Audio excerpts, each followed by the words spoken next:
Mayday! Mayday! 47th floor, 23 people trapped. The radio crackled with desperation.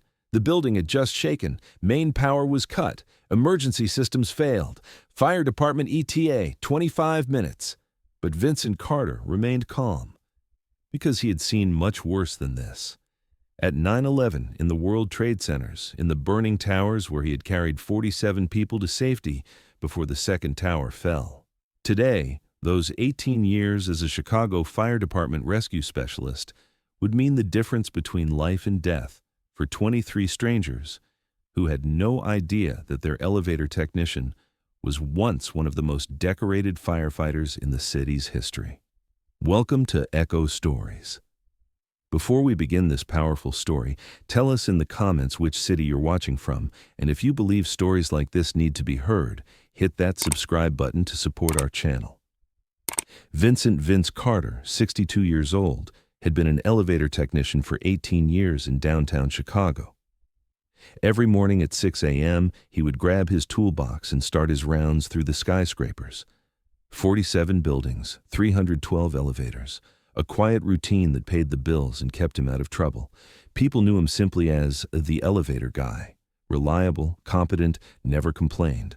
Building managers trusted him. Office workers barely noticed him. Just another blue-collar worker keeping the city running. But nobody knew Vincent's past. His resume simply said, "Previous employment, city services."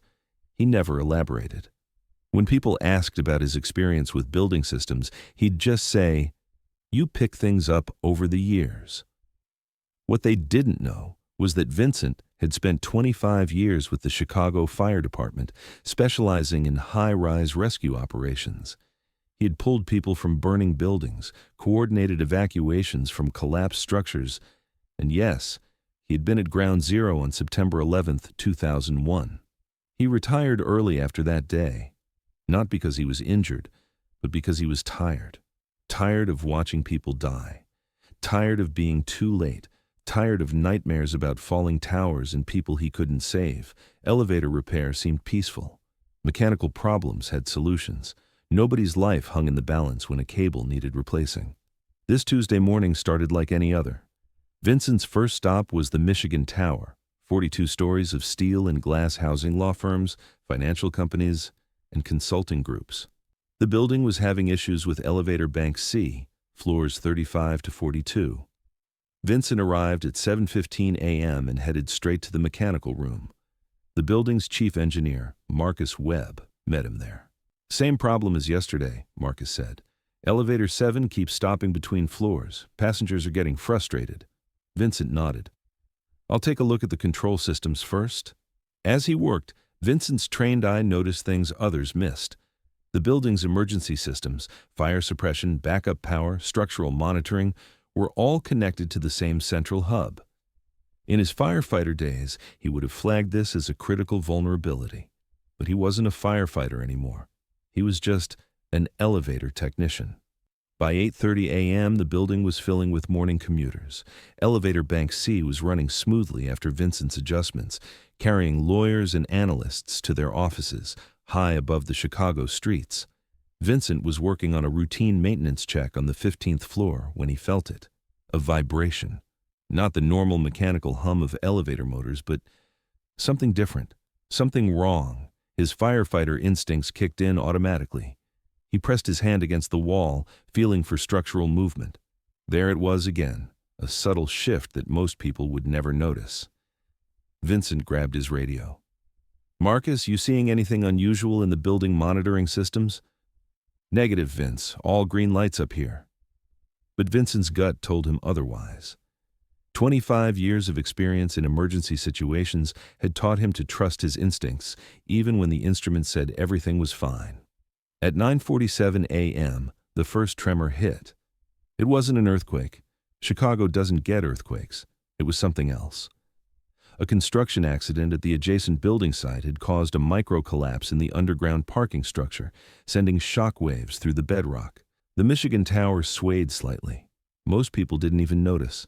But Vincent felt it, and he knew what it meant. He immediately radioed Marcus. "I need you to shut down all elevators in Bank C right now." "What?" Why? Everything looks normal. Trust me, shut them down, now. But it was too late. At 9:52 a.m., the second tremor hit, stronger this time. The building's structural monitoring system, not designed for this type of lateral stress, began reporting conflicting data. The main computer system, overwhelmed by error messages, automatically shut down. In that instant, every elevator in Bank C stopped working. Elevator 7, carrying 23 people to the 47th floor, froze between the 46th and 47th floors. The emergency communication system was down. The backup power was down. Even the building's fire safety systems had gone offline. Marcus's voice crackled over the radio. "Vince, we've got a problem. 23 people trapped in elevator 7. Emergency services are en route, but how long?" Vincent asked, already moving toward the stairwell. 25 minutes minimum. The street access is blocked by construction equipment. Vincent was already climbing. "I'm on my way up." As Vincent climbed the stairs 2 at a time, his mind shifted into a mode he hadn't used in years: incident command, resource assessment, evacuation planning. In the elevator shaft, 23 people were trapped in a metal box suspended by cables, with no power, no ventilation, and no communication with the outside world. In his firefighter days, Vincent had handled dozens of similar situations. He reached the 46th floor and located the elevator control panel. The digital display was dark, but Vincent knew these systems. He opened his toolbox and pulled out equipment that wasn't standard for elevator technicians, emergency override tools he'd carried since his fire department days. Vincent manually activated the emergency communication system. "Can you hear me in there?" A chorus of panicked voices responded. "Yes, we're trapped." The elevator stopped and now nothing's working. "I know. My name is Vincent Carter. I'm an elevator technician, and I'm going to get you out. I need everyone to stay calm and listen carefully."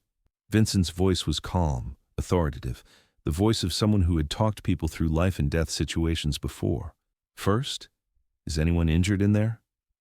"No, we're all okay, but it's getting warm." "That's normal. I'm going to restore some ventilation in just a moment. What I need from you is complete cooperation. No one panic, no one tries to force the doors.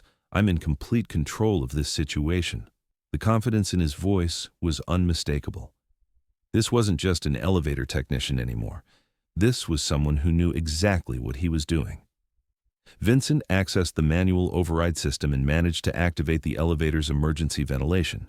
Then he radioed Marcus. "I need you to patch me through to fire department dispatch." "Vince?" "They said they're en route. I need to speak to Incident Commander Riley. Tell him Vincent Carter needs to coordinate." There was a pause. "Vincent Carter? From Tower 1. "Yeah." 5 minutes later, Chief Riley's voice came through the radio. "Vince? Jesus Christ, is that really you?" "Hey, Chief, I need you to listen carefully. I've got 23 civilians trapped in an elevator between floors, 46 and 47. Building systems are down, but I can manually operate the evacuation." "Vince, you're not department anymore. Wait for my team." "Chief, with respect, your team doesn't know this building like I do. I've been maintaining these systems for 18 years. I can get these people out safely, but I need you to trust me." There was a long pause. Chief Riley remembered Vincent Carter, the man who had saved more lives than anyone wanted to count. The man who had walked into the North Tower twice and come out with civilians both times. "What do you need, Vince?" "I need power restored to the backup winch system, manual override from the mechanical room. And I need your team standing by on the 47th floor for evacuation." Vincent was already moving. He knew every inch of this building's emergency systems because he had studied them not as an elevator technician, but as a firefighter who understood that someday people's lives might depend on his knowledge. In the mechanical room, Vincent manually engaged the emergency elevator control system. It was a procedure most elevator technicians had never used, but Vincent had trained on similar systems when the fire department was developing high-rise rescue protocols. "Okay, everyone in the elevator," Vincent's voice came through the emergency speaker. "I'm going to move the elevator very slowly up to the 47th floor. You might feel some jerking motion, but you're completely safe. I've done this before." He had, dozens of times, in burning buildings, in damaged structures, in situations far more dangerous than this. Slowly, carefully, Vincent raised the elevator to the 47th floor. His hands moved with the precision of someone who had performed emergency rescues under pressure for decades. When the elevator reached the floor, Vincent manually opened the doors. 23 scared but unharmed people stepped out into the hallway where Chief Riley's team was waiting. One of the evacuees, a young lawyer named Sarah Chen, turned to Vincent. "How did you know what to do? Are you some kind of specialist?" Vincent packed up his tools. "Just an elevator technician." But Chief Riley walked over and put his hand on Vincent's shoulder. "Ladies and gentlemen, this man just executed a perfect high-rise rescue operation. Vincent Carter is one of the most decorated firefighters in Chicago history. He saved 47 people during 9/11 and probably 100 more over his career." The evacuees stared at Vincent in amazement. This quiet, humble man in work coveralls had just saved their lives with expertise they couldn't have imagined. "Why didn't you tell us?" Sarah asked. Vincent shouldered his toolbox. "Because it doesn't matter who I used to be. What matters is getting people home safely." "But you're a hero." "I'm an elevator technician. Heroes are the people who run toward danger when everyone else runs away. Today, that was you. Staying calm, following instructions, helping each other. That's heroism." News of the rescue spread quickly through the building, then through the downtown area. "Elevator technician reveals firefighter past in dramatic rescue" became the headline in the Chicago Tribune. Vincent declined interviews. "I just did my job," he told reporters. But people in the Michigan Tower began looking at him differently. The quiet elevator technician wasn't just a maintenance worker. He was a guardian who had chosen to stay close to the place where he could help people. Building managers from other high-rises started calling, asking Vincent to consult on their emergency systems. "People think about security threats," he told them, "but they don't think about basic structural emergencies. Every building should have someone who understands both the systems and the human factor." Weeks later, Vincent returned to his regular routine. Same toolbox, same rounds, same 47 buildings. But something had changed. Building engineers asked his opinion on safety protocols. Office workers nodded respectfully when he passed. A young elevator technician named Mike Romano approached him one day. "Mr. Carter, would you be willing to teach some of us about emergency procedures? I mean, real emergency procedures, not just the basic stuff." Vincent considered this. "Emergency procedures aren't just about knowing which buttons to push. They're about staying calm when everyone else is panicking. They're about making decisions when you don't have perfect information. You sure you want to learn that?" "Yes, sir." "Okay, but we start with why we do this work. It's not about elevators. It's about the people who ride in them."